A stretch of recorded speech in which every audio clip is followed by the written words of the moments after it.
الحمدللہ والصلاة والسلام علی سیدنا و مولانا و ملجانا و مولانا محمد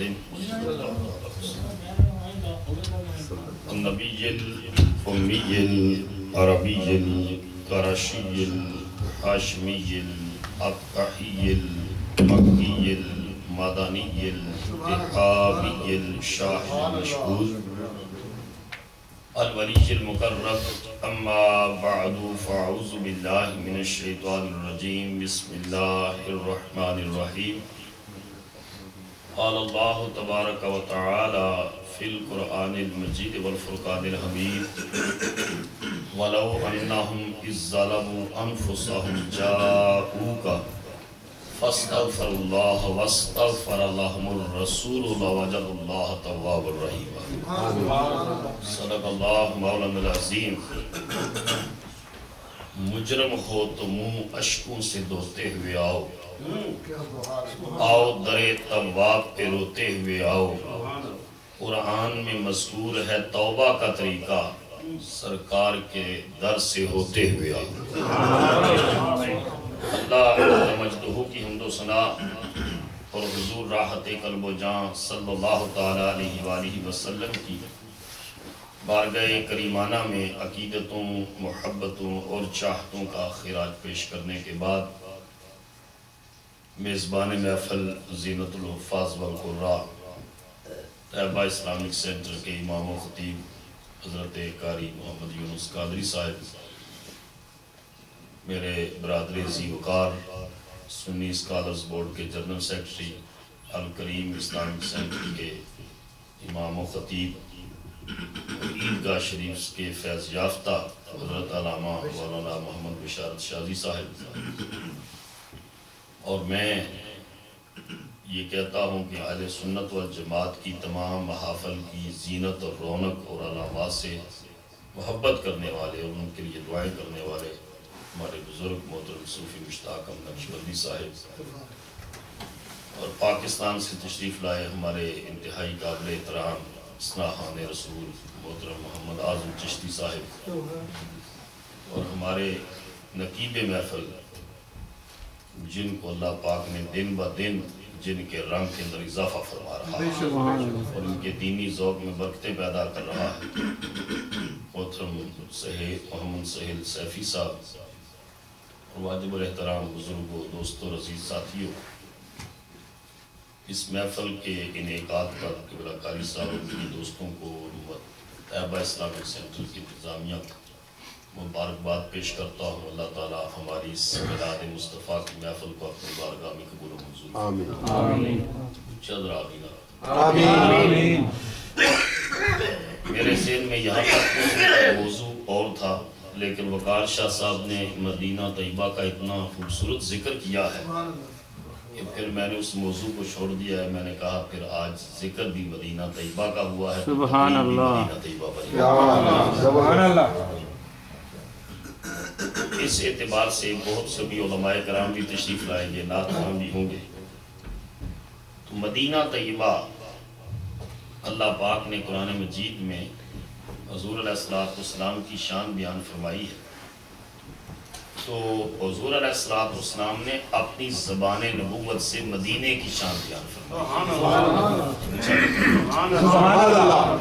حضرت ابراہیم علیہ السلام مکہ کے لیے بڑی دعائیں مانگا کرتے ہیں، بڑی دعائیں، اور جس وقت حضرت حاجرہ اور حضرت سیدنا اسماعیل علیہ السلام کو وہاں چھوڑ کر آئے ہیں تو وہ دور دور تک کوئی پانی کا نام و نشان تک نہیں تھا، کوئی مکان نہیں تھا، کوئی مکین نہیں تھا، دور دور تک، اور کوئی سرسبز درخت نہیں تھا، کوئی پانی کا کنواں نہ تھا۔ قرآن نے خود کہا ہے وادی غیر ذی زرع، ایسی وادی جو زراعت کے قابل بھی نہیں، لیکن سیدنا ابراہیم علیہ السلام نے یہ دعا مانگی کہ یا اللہ لوگوں کے دل اس کی طرف مائل کر دے۔ جب کعبۃ اللہ بنایا، اب یہ ہے کہ پوری دنیا کے اہل ایمان کے دل اسی وادی کی طرف جاتے ہیں جو پہلے غیر ذی زرع تھی، مگر حضرت ابراہیم کی دعا سے اللہ پاک نے اس کو دنیا جہان کے پھلوں کا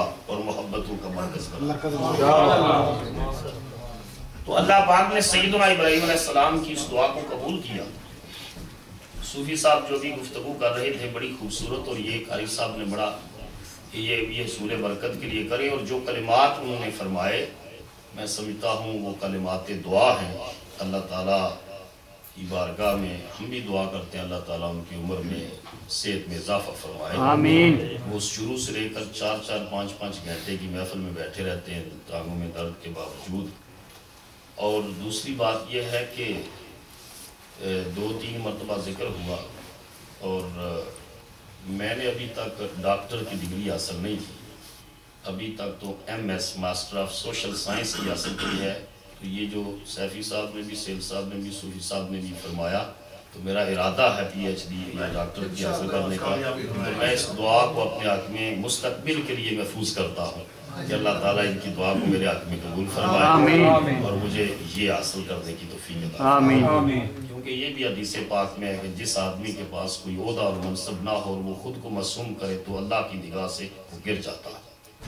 اس لیے جو ہے میں ہوں، اللہ تعالیٰ اس میں مجھ سے بہتری کی توفیق عطا فرمائے۔ تو یہ شکریہ ان کا، لیکن مستقبل کے لیے اس دعا کو قبول کرتا ہوں اور اللہ تعالیٰ ان کو اجر عظیم عطا فرمائے۔ اللہ پاک نے قرآن مجید میں ارشاد فرمایا کہ جب کوئی شخص اپنی جان پر ظلم کر بیٹھے، اللہ کا قانون توڑ بیٹھے، تو معافی کس سے مانگنی ہے؟ بولو سارے اللہ سے۔ اب اللہ سے معافی مانگنے کے لیے مسجد، کعبۃ اللہ، اللہ کے گھر سے خوبصورت جگہ کوئی نہیں، لیکن اللہ پاک نے اپنے محبوب کی عزت کو بڑھانے کے لیے فرمایا کہ لوگوں اگر تم اپنی جانوں پر ظلم کر بیٹھو تو جاؤں گا محبوب یہ مل کر تیری بارگاہ میں آ جائے، اور وہاں آ کر کیا کرے؟ فاستغفر اللہ، وہاں آ کر اللہ سے معافی مانگے، بخشش طلب کرے۔ یا اللہ اگر وہاں بھی آ کر تجھ سے ہی معافی مانگنی ہے تو وہ معافی پھر خانہ کعبہ میں یا مسجد میں یا گھر میں یا تنہائی میں کیوں نہ مانگ لے؟ فرمایا نہیں، اس وجہ سے نہیں کہ صرف آ کر وہاں مجھ سے بخشش طلب کرنی ہے، نہیں، ایک طرف تم بخشش طلب کرو گے، وَاسْتَغْفَرَ لَهُمُ الرَّسُولُ، پھر میرا رسول اس بخشش کی قبولیت کی سفارش کرے گا۔ لَوَجَدُ اللَّهَ تَوَّابًا رَحِيمًا، پھر تم دیکھو کہ اللہ تعالیٰ کس طرح تمہاری توبہ کو قبول فرماتا ہے اور تم پر اپنی رحمت کی بارش نازل کرتا ہے۔ نعرہ تکبیر، نعرہ رسالت، یا رسول اللہ، یا رسول اللہ، اور یہ جو حکم ہے یہ صرف حضور علیہ السلام کی ظاہری حیات تک نہیں ہے، بلکہ قرآن تو کہتا ہے کہ اہل کتاب جو سچے اہل کتاب تھے وہ تو رسول اللہ کی آمد سے پہلے بھی مصطفیٰ کا نام لے کر دشمن پر فتح کی دعائیں مانگا کرتے، دشمن پر فتح کی دعائیں حضور کا نام لے کر مانگا کرتے تھے۔ وہ نبی آخر الزمان جو آئے گا اس کے صدقے اللہ ہم کو فتح عطا فرمائے۔ اور صحابہ بھی حضور علیہ السلام سے دعائیں کرواتے، اور حضور کے دنیا سے تشریف لے کر چلے جانے کے بعد بھی یہ حکم علی الاطلاق آج بھی باقی ہے کہ کوئی وہاں جا کر حضور کی بارگاہ میں جا کر اللہ سے بخشش طلب کرے۔ میرا رسول گنبد حضرہ میں بھی اس کی سفارش کرتا ہے، اور یہ وہاں اگر نہ جا سکے تو یہاں بھی اگر حضور علیہ السلام کا نام لے کر وہ اللہ سے معافی طلب کرے گا، حضور کے وسیلے سے کرے گا، اللہ تعالیٰ اس کے اسی وقت خطاؤں کو معاف فرمائے۔ آدم علیہ السلام کو اللہ پاک نے جنت سے نکالا، زمین پر آئے تو روایات میں آتا ہے 300 سال تک اللہ سے معافی مانگتے ہیں۔ کتنا عرصہ؟ 300 سال۔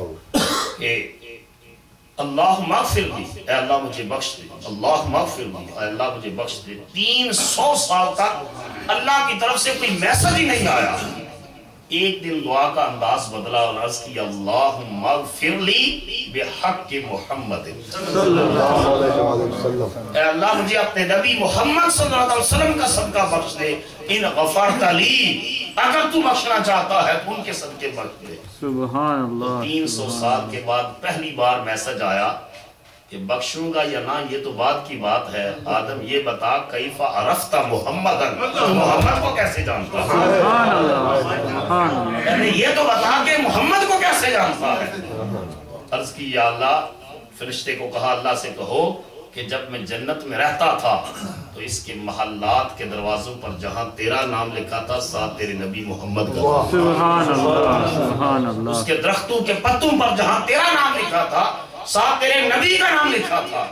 تو اللہ تعالیٰ نے دوسرا میسج بھیجا کہ اے آدم صدقت یا آدم، آدم تو نے سچ کہا، اور جب بھی تو ان کے وسیلے سے مجھ سے دعا مانگے گا میں بخش دوں گا، اور ساتھ کہا سن لولا محمد ما خلقتک، اگر وہ نبی محمد نہ ہوتے اے آدم میں تجھے بھی پیدا نہ کرتا۔ سبحان اللہ سبحان اللہ۔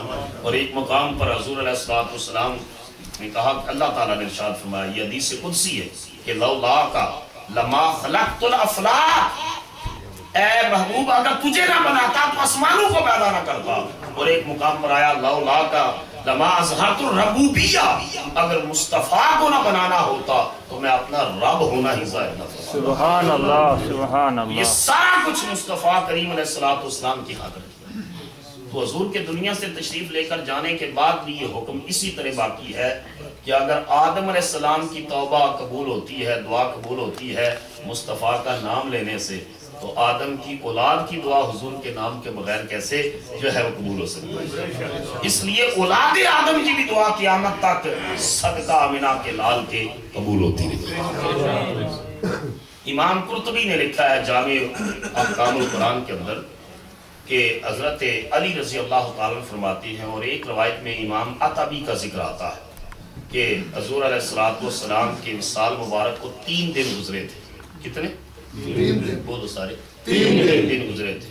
ایک اعرابی آیا اور آ کر رسول اللہ صلی اللہ علیہ وسلم کی قبر مبارک کے پاس آ کر اس نے کہا یا رسول اللہ صلی اللہ علیہ وسلم، آپ نے جو کچھ اللہ سے سنا وہ ہم لوگوں تک پہنچا، اور جو آپ نے رب سے سیکھا ہم نے سیکھا، آپ سے وہ سیکھا۔ یا رسول اللہ اس قرآن میں جو آپ پر اترا ایک بات آئی ہے کہ اگر یہ لوگ اپنی جانوں پر ظلم کر بیٹھے تو اے نبی تیری بارگاہ میں آ جائیں، اے اللہ کے رسول میں نے ایک گناہ کا ارتکاب کیا ہے، اپنی جان پر ظلم کیا ہے، تو میں خدا سے معافی مانگنے کے لیے در مصطفیٰ پر آ گیا۔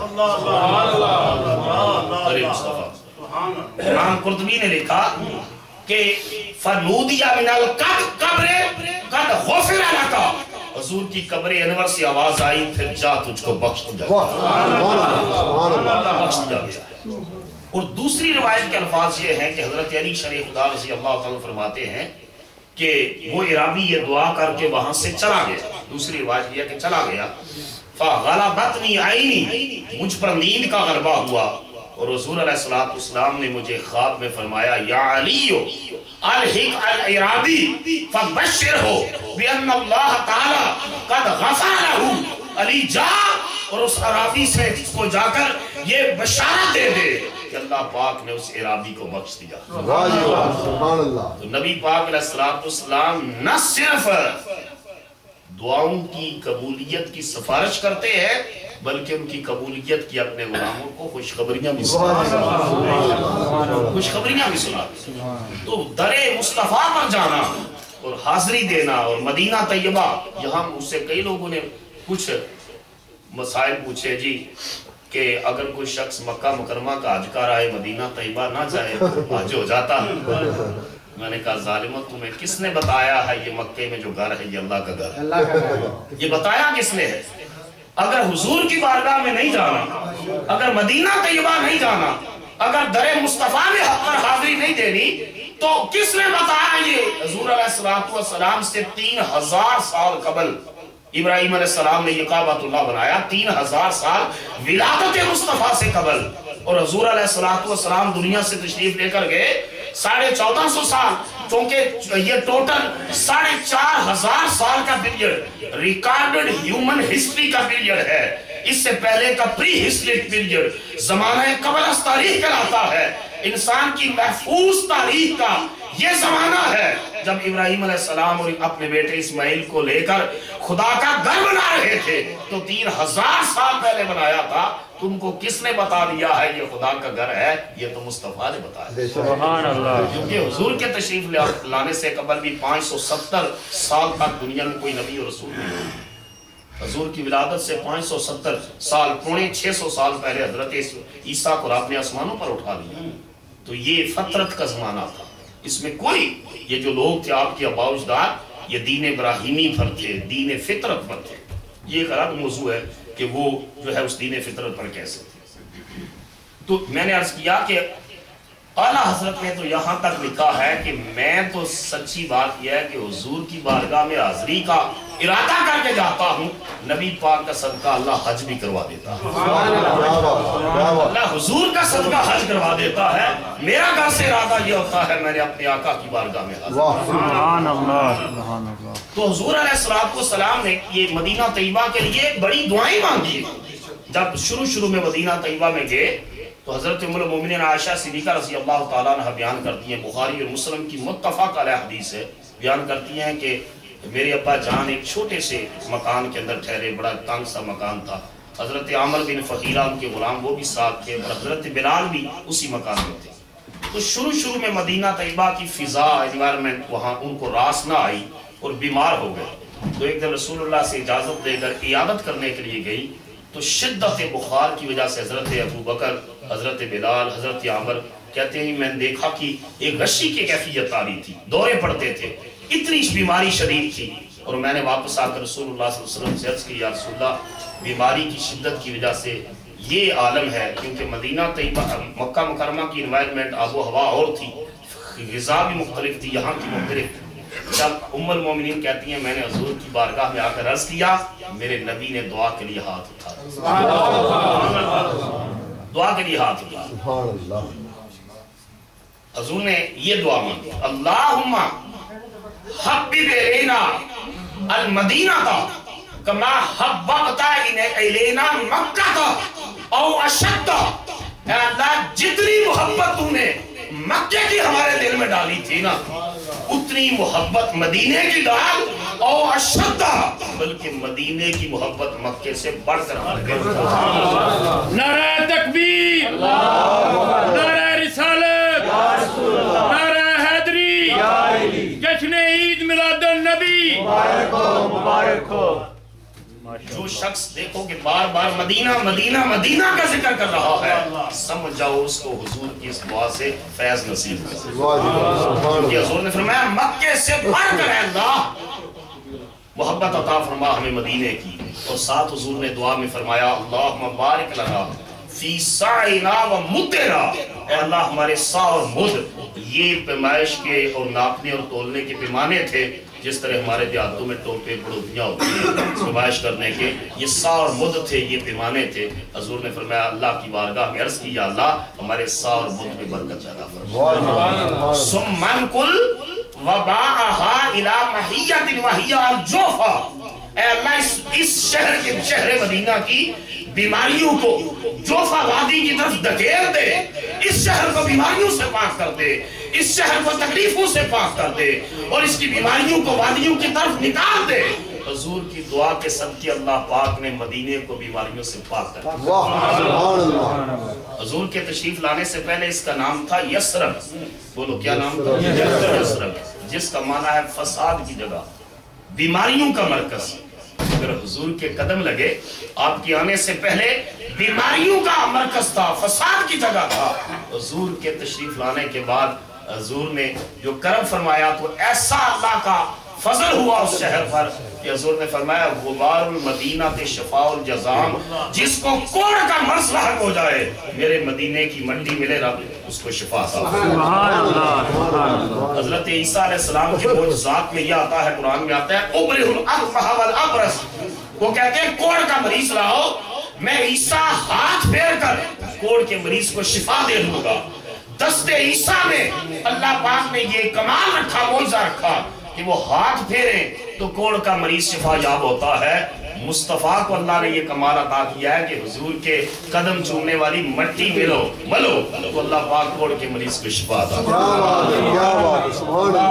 اسی وجہ سے اقبال نے کہا تھا ہیرا نہ کر سکا مجھے جلوائے دانش فرنگ، سرما ہے میری جان کا خاک مدینہ اور نجف۔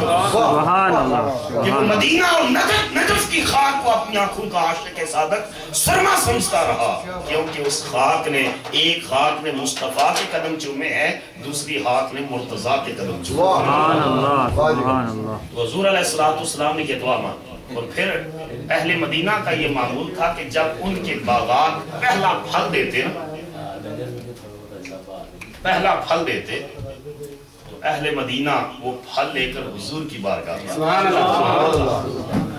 یہ ہمارے دیہاتوں میں تو آج تک یہ رہا کہ ان کا ایک فصل پہلی آتی تو کسی بزرگ کے پاس، امام صاحب کے پاس برکت کے لیے حضور علیہ السلام کے صحابہ یہ کرتے کہ جو بھی پھل آتا باغات کا اور موسم کا نیا پھل آتا تو حضور کی بارگاہ میں لے کر آتے۔ امام مسلم نے لکھا ہے، ابو ہریرہ رضی اللہ عنہ اس کے راوی ہے، اور حضور اس پھل کو چومتے، آنکھوں سے لگاتے اور پھر اس پھل کو سامنے رکھ کر حضور دعا فرماتے۔ سبحان اللہ، سبحان اللہ، سبحان اللہ۔ دعا کے لفظ سنی، صحابی کہتے ہیں، ابو ہریرہ کہتے ہیں کہ پھل لے کر آئے صحابی، حضور نے سامنے رکھا اور دعا مانگی، اللہم بارک لنا فی ثمرنا وبارک لنا فی مدینتنا وبارک لنا فی سائنا وبارک لنا فی مدنا، اللہم انا ابراہیم کانا عبدکا و نبیکا و خلیلکا و انہو دعاکا لمکہ و انی ادعوکا للمدینہ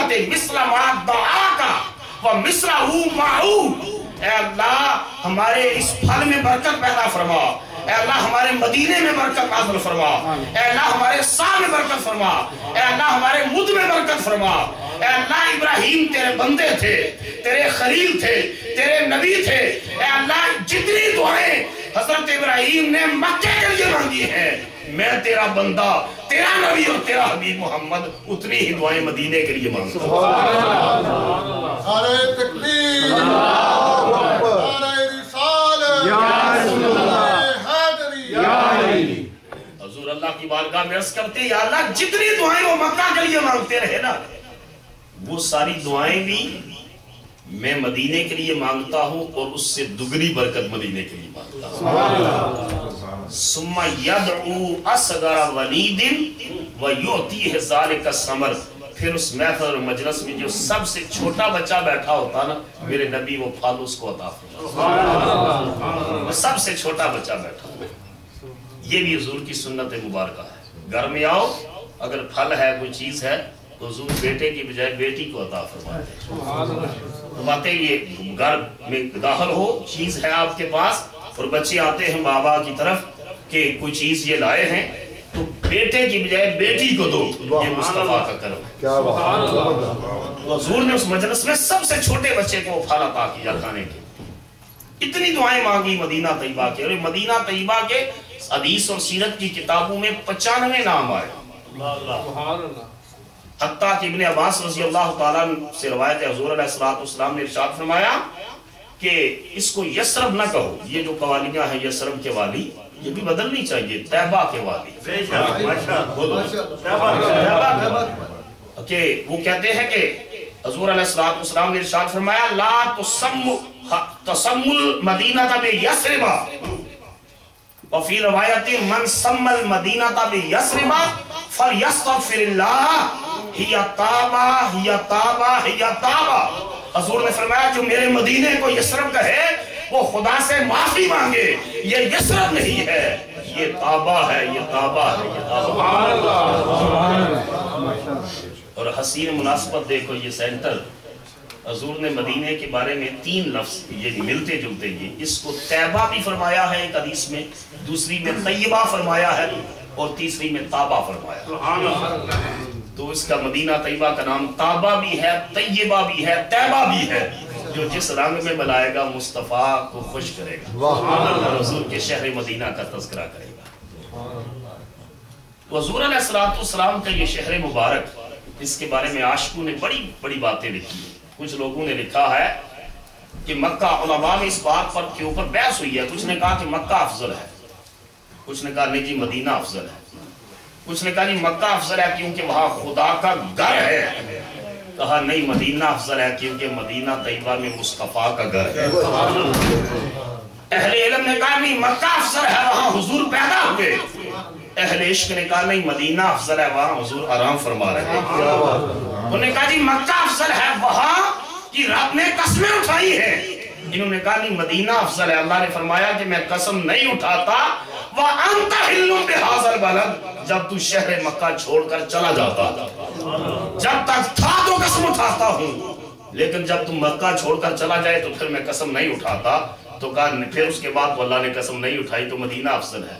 اس پر بہت سے دلائل ہیں، لیکن ایک بات پر سب متفق ہیں کہ مکہ مکرمہ ہو یا مدینہ طیبہ یا بیت المقدس ہو یا فرش ہو یا عرش علا ہو، بیت المعمور ہو یا سدرۃ المنتہا ہو، لوح ہو یا قلم ہو، عرش ہو یا کرسی ہو، تخت الثری سے لے کر عرش علا تک کائنات کا کوئی گوشہ اس حجرہ عائشہ صدیقہ کا مقابلہ نہیں کر سکتا جہاں اللہ کا محبوب آرام فرما۔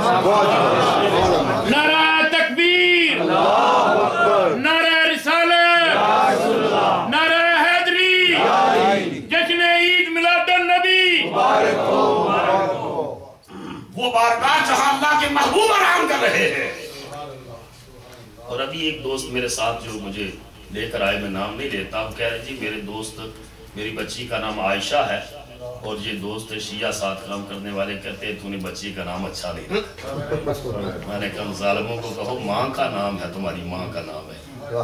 تو وہ کہتے ہیں وہ تو میرے بھتیجے کا نام عمر ہے، وہ اس کو بھی پسند نہیں کرتے، ان کو اتنی حیا ہو کہ وہ پسند نہ کریں۔ مصطفیٰ نے قبر انور میں اپنے روضہ اطہر میں ساتھ لٹایا ہوا، سبحان اللہ، ساتھ لٹایا ہوا ابو بکر، اور 70,000 فرشتے صبح کے وقت اور 70,000 فرشتے شام کے وقت حضور کی بارگاہ میں آ کر سلام عقیدت پیش کرتے ہیں، تو سلام پڑھتے ہیں۔ جس طرح یہ ہمارا کعبہ ہے نا مکہ میں، ایگزیکٹ اس کعبے کے اوپر آسمانوں پر، ساتوں آسمانوں کے اوپر بیت المعمور ہے، فرشتوں کا کعبہ ہے۔ فرشتے جس طرح ہم مکہ میں جا کر کعبۃ اللہ کا طواف کرتے ہیں، فرشتے بیت المعمور کا طواف کرتے ہیں، اور جب وہ بیت المعمور کا طواف کر چکے تو اللہ سے عرض کرتے ہیں رب العالمین ہم تیرے گھر بیت المعمور کا طواف کر چکے، اب اجازت دے کہ اس طواف کی تکمیل کے لیے ہم گنبد خضرا میں مصطفیٰ کی بات سلام کریں۔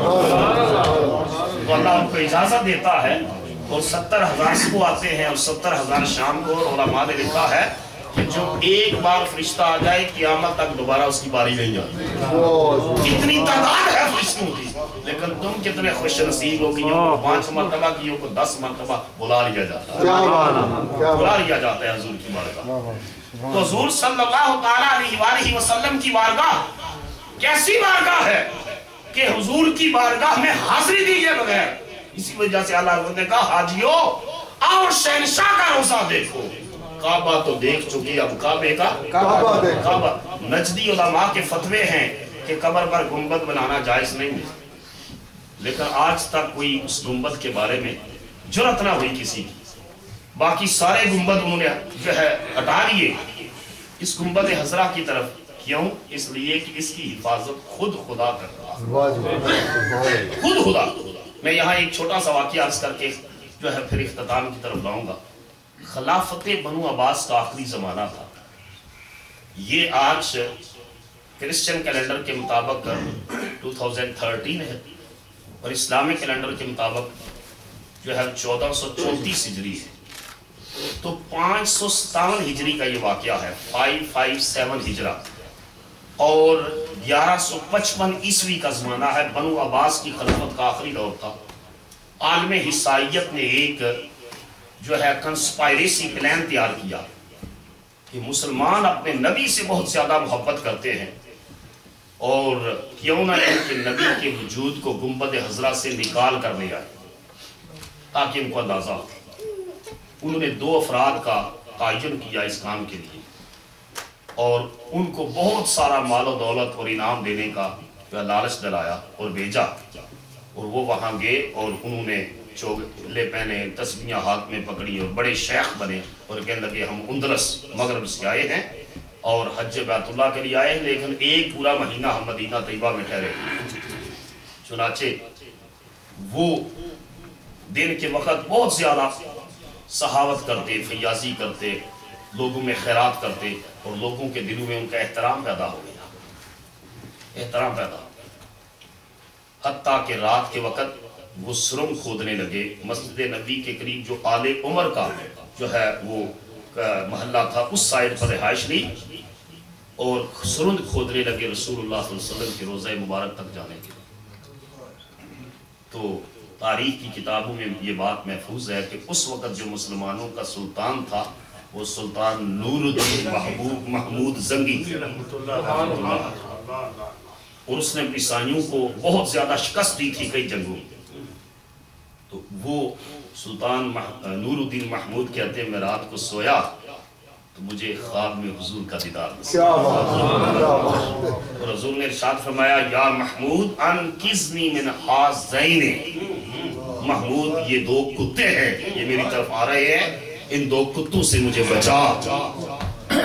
اللہ، حالانکہ حضور خود بھی کر سکتے ہیں حضور کا خدا، لیکن غلاموں کی شان بھی تو دنیا میں دکھانی ہے، تاکہ لوگوں کو پتا چلے کہ جن کے خدمتگاروں کا یہ عالم ہے ان کی آقا کا عالم کیا ہے۔ سبحان اللہ۔ وہ کہتے ہیں مجھے سمجھ نہ آئی کہ یہ کتے کون سے ہیں، شکلیں دکھائی گئی بھورے رنگ کے دو، لیکن میں پھر اٹھا اور 2 نفل پڑھ کے سو گئے، پھر دوبارہ خواب آئی، میں پھر اٹھا اور اٹھ کر 2 نفل پڑھے، اور حیران ہوا کہ خواب واضح نہیں ہے کہ یہ کیا معاملہ ہے۔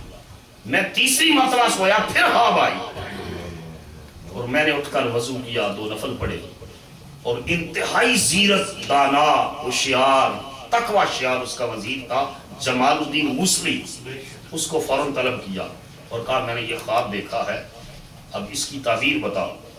اس نے کہا ھذا الامر حدث بالمدینہ المنورہ، یہ معاملہ میری فراست و بصیرت یہ کہتی ہے کہ مدینہ منورہ میں ہوا ہے۔ اذهب الان الى المدینہ النبویہ وقت ما رأیت، اے سلطان جو معاملہ آپ نے دیکھا ہے اس کو کسی پر ظاہر نہ کیجئے، اس کو پوشیدہ رکھیے، اور میری رائے و مشورہ یہ ہے اسی وقت شہر مدینہ کا کوچ کر جائے۔ اس نے کہا پھر آپ کو بھی میرے ساتھ جانا ہوگا۔ جمال الدین نے کہا میں تیار ہوں۔ تو ملک شام تھا اس وقت کیپیٹل، شام سے مدینہ طیبہ کا پیدل گھوڑوں اور اونٹوں پر جو سفر ہے وہ 16 دنوں میں طے کیا۔ کتنے دنوں میں؟ 16 دنوں میں طے کیا۔ جمال الدین نے پوچھا سلطان کیا آپ ان لوگوں کا چہرہ پہچان لیں گے جو خواب میں دکھایا گیا؟ کہاں پہچان لیں؟ جا کر وہاں حضور کی بارگاہ میں سلام پیش کیا، نفل پڑھے سلطان نور الدین محمود زنگی نے، اور اس کے بعد جو ہے کہا کہ کل جمال الدین نے اعلان کیا کہ سلطان تشریف لائے ہیں، تمام اہل مدینہ کی دعوت کا اہتمام کیا ہے، سب اہل مدینہ جمع ہو جائیں، ان میں تحائف تقسیم کریں گے اور ان میں ان کی دعوت کا اہتمام کیا ہے، سب آ گئے۔ تو جمال الدین نے پوچھا سلطان نور الدین محمود سے کہ وہ لوگ نظر آئے؟ کہا نہیں۔ کہا کہ دیکھیے کچھ لوگ نہیں آئے، تو کہا ہاں 2 اندلس مغرب سے بزرگ آئے ہیں، اور بڑی بڑی لمبی داڑیاں ہیں ان کی، اور ان نے چولے پہنے ہوئے ہیں، تسمیاں پکڑی ہیں، وہ کہتے ہیں ہمیں کسی دعوت کی ضرورت نہیں، ہمیں کسی مال و دولت کی اور تحائف کی اور ہدایہ کی ضرورت نہیں، ہم تو یہاں اللہ اللہ کرتے ہیں۔ سلطان نے کہا ان کو پکڑ کر دیا۔ جب وہ آئے تو سلطان نے جمال الدین کو کہا کہ یہی 2 وہ کتے ہیں، یہی کتے ہیں جن کو حضور نے خواب میں دکھایا اور اشارہ کیا ان کی طرف۔ کہا کدھر سے آئے ہو؟ یعنی کس نیت اور ارادے سے آئے؟ کہنے لگے جی حج کے ارادے سے آئے، حج کے ارادے سے، اور یہ سال مدینہ طیبہ ٹھہریں گے، حج کا موسم آئے گا تو حج کریں گے۔ کہا مجھے لے چلو اپنے گھر جہاں ٹھہرے ہوئے ہو، جس فلیٹ میں، مکان میں۔ تو دیکھا کہ وہاں قرآن پاک پڑا ہوا ہے، بہت ساری اسلامی کتابیں پڑھی ہوئی ہیں، اور کارپٹ بچھا ہوا ہے۔ تو کہا یہ کارپٹ اٹھاؤ۔ جب پہلے تو بہت زیادہ اصرار کیا، وہ نہ مانے، تو کہا کارپٹ اٹھاؤ۔ کارپٹ اٹھایا تو نیچے ایک تختہ تھا، اس تختے کو اٹھایا تو نیچے سے سرنگ گنبد حضرہ کی طرف جا رہی۔ اور وہ مسجد نبوی شریف تک پہنچ چکے تھے، اور جو مٹی رات کو نکالتے وہ چمڑے کی مشق کے اندر ڈال کر جو ہے کسی کنویں میں ڈال آتے جو مٹی نکالتے، اور وہاں تک پہنچ چکے تھے۔ سلطان نے ان سے پوچھا کہ صحیح بتاؤ کہ تمہیں اس بات کے لیے کس نے آمادہ کیا؟ انہوں نے کہا آپ اعتراف کرتے ہیں کہ کرسچن عیسائی جو تھے انہوں نے ہمیں تیار کیا اور کہا کہ مسلمانوں کے پیغمبر کے وجود کو وہاں سے نکال کر لیا۔ اس نے کہا ظالمت تمہیں پتہ نہیں ہے اس رسول کی حفاظت خدا تکبیر، نعرہ رسالت، نعرہ تحقیق، نعرہ حیدری، جشن عید میلاد النبی، مبارک ہو مبارک ہو، عظمت مصطفیٰ، مرحبا مرحبا۔ سلطان نور الدین محمود نے حکم دیا کہ ان کو سرے عام چراہے کے اندر ان کو قتل کر کے ان کی لاشوں پر لٹکایا جائے۔ کہا کہ ویسے دشمن کی لاش کا مسرہ کرنا منع ہے، لیکن ان کا جرم اتنا گنونا ہے کہ ان کو قتل کرنے کے بعد لٹکایا جائے، نشان عبرت بنے، اور پھر ان کو آگ کے اندر جلا دیا جائے، اس لیے کہ یہ ظالم اس وجود تک پہنچ رہے ہیں جس کا پہرا روزانہ 70,000 فرشتے دیتے ہیں۔ اور پھر قربان عظمت اس کی سلطان نور الدین محمود کی عظمت کو سلام، اس دور کے بادشاہ بھی ایسے ہوتے ہیں، ایسے بادشاہ ہوتے ہیں۔ آج جیسی ہماری حالت ایسے ہمارے صدر صاحب، ایسے ہی ہمارے حکمران ہیں، ایسے ہی ہمارے لیڈر۔ سلطان نور انہوں نے پھر کیا کیا، 40 گز تک گنبد خضرا کے چاروں اطراف میں 40 گز تک، اور بعض کتابوں میں لکھا ہے کہ پانی کی سطح تک سیسا پگھلا کر ڈلوایا، سیسا پگھلا کر ڈلوایا۔ آج گنبد خضرا کے چاروں اطراف کو سلطان نور الدین محمود زنگی رحمت اللہ علیہ کے اس جو ان کو اللہ پاک نے وہ توفیق بخشی، چاروں اطراف میں 40 گز تک یا پانی کی سطح تک سیسا پگھلا کر ڈلوایا گیا، تاکہ آئندہ کسی بدقیرت کو یہ جرأت نہ ہو سکے۔ یہ مصطفیٰ کی حفاظت بھی خدا کرنے والا ہے، شہر مصطفیٰ کی حفاظت بھی خدا کرنے والا ہے۔ حضور نے فرمایا کہ آخری وقت جب قیامت آئے گی تو ایمان سارے کا سارا سمٹ کر میرے مدینے کی طرف آئے گا۔ اس وقت پوری دنیا سے ایمان سمٹ کر مدینے کی طرف رخ کرے گا، تو جہاں کل کو ایمان نے پناہ لے لی ہے وہ شہر مدینہ ہے، جہاں آج عاشق جس کی زیارت کے لیے جاتے ہیں۔ اور اس نے تو ہمیشہ سازش کی ہے جو ہے دشمن نے اور کافر نے۔ علامہ اقبال نے کہا کہ ابلیس نے اپنے مجلس شورا بلائی، پارلیمنٹ کا اجلاس بلایا کہ مسلمان کو کیسے جو ہے کمزور کیا جا سکتا ہے، تو کسی نے کہا جی اکنامک سینکشنز لگائی جائے، اقتصادی پابندیاں۔ وہ سب کے مشورے سن کر ابلیس نے کہا تمہیں نہیں پتا میں آدم کے زمانے سے لے کر لوگوں کو گمراہ کر رہا ہوں، میں بڑا ماہر ہوں معاملات میں۔ مسلمان کی کمزوری نہ پیسے کی کمی ہے، نہ بھوک ہے، نہ پیاس ہے، نہ معاشی تنگستی ہے، مسلمان کی کمزوری ایک ہی ہے کہ یہ سب چیزوں پر سودا کر سکتا ہے، نبی کی عزت اور عشق پر سودا نہیں کر سکتا۔ تو پھر اقبال نے کہا کہ ابلیس نے اپنے حواریوں کو یہ مشورہ دیا، کہا یہ فاقہ کش جو موت سے ڈرتا نہیں ذرا، یہ فاقہ کش جو موت سے ڈرتا نہیں ذرا، روح محمد اس کے بدن سے نکال دو، اور فکر عرب کو دے کے فرنگی تحیلات اسلام کو حجاز و یمن سے نکال دو۔ کہا جب تک اس کے سینے میں عشق رسول آباد ہے اور روح محمد موجود ہے اور نسبت مصطفیٰ کا حیا ہے، یہ کر جو سکتا ہے، پر نبی کا غدار اور بے وفا نہیں ہو سکتا۔ اور یہ محفل، یہ جلسے، یہ میلاد صرف اس لیے ہے کہ وہ نسبت رسالت مضبوط ہو، حضور کے عشق کی چراغ اور جلے، اور ہماری نسلیں جانیں کہ ہمارا خدا کے بعد اگر کسی سے تعلق ہے تو مصطفیٰ سے ہے جو دنیا اور آخرت میں عزت کا باعث ہے۔ اسی وجہ سے میں جو ہے علامہ اقبال کے اسی کلام کی طرف نے بلال حبشی کے بارے میں کہا تھا، بلال مدینہ تیری نگاہوں کا نور تھا گویا، مدینہ تیری نگاہوں کا نور تھا گویا، اور تیرے لیے تو یہی صحرا دور تھا، تیرے لیے تو یہی صحرا دور تھا گویا۔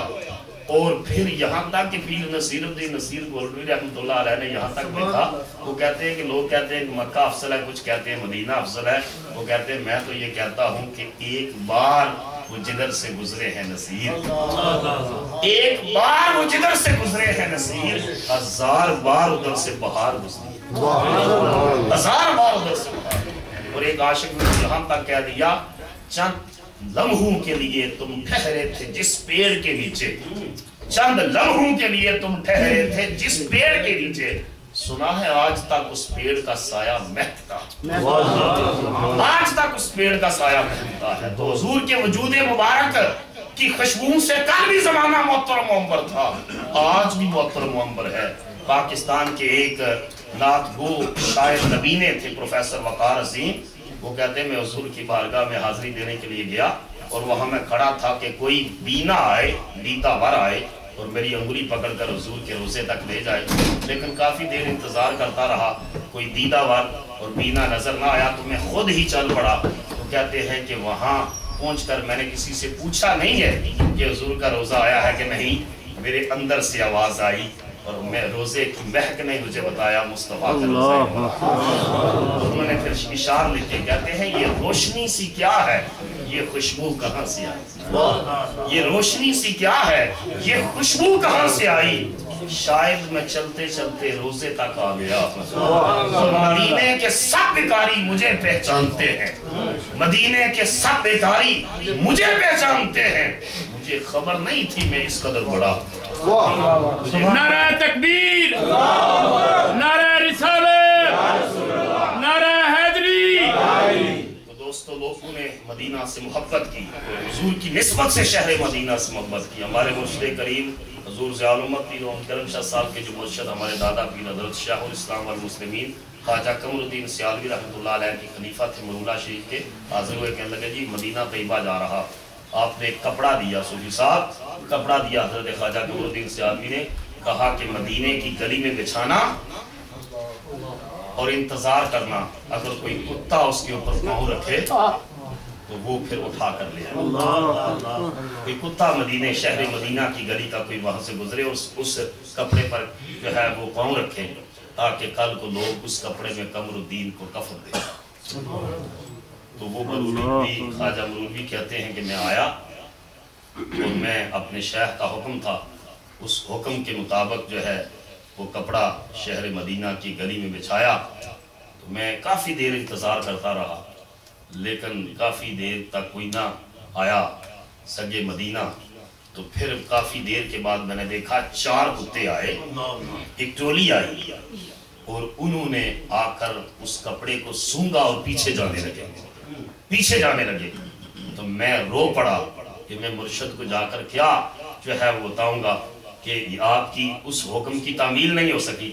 میں جب رو پڑا تو ایک کتا آگے بڑھا اور اس نے اوپر پاؤں رکھا اور پھر فوراً اٹھا لیا، پاؤں رکھا اور فوراً اٹھا لیا، اور میں نے یہ ماجرا جا کر حضور شیخ الاسلام والمسلمین حضرت خواجہ خواجگان خواجہ قمر الدین سیالوی رحمۃ اللہ علیہ کو بتایا تو آپ رو پڑے۔ آپ نے فرمایا شکر ہے کہ مدینے کے کتے نے مجھ پر کرم کر دیا۔ تو عاشق اور عارف لوگ اس طرح حضور کے درس کے کتوں سے بھی محبت کرتے ہیں، گلی کوچوں سے بھی محبت کرتے ہیں، فقیروں اور گداؤں سے بھی محبت کرتے ہیں۔ نظارہ فردوس کی فرصت نہیں یا رب، نظارہ فردوس کی فرصت نہیں یا رب، اس وقت مدینے کی فضا پیش نظر ہے۔ اللہ تعالیٰ مجھے اور آپ سب کو مدینہ میں حاضری دینے اور شہر مدینہ میں موت بھی عطا فرمائے۔ آمین۔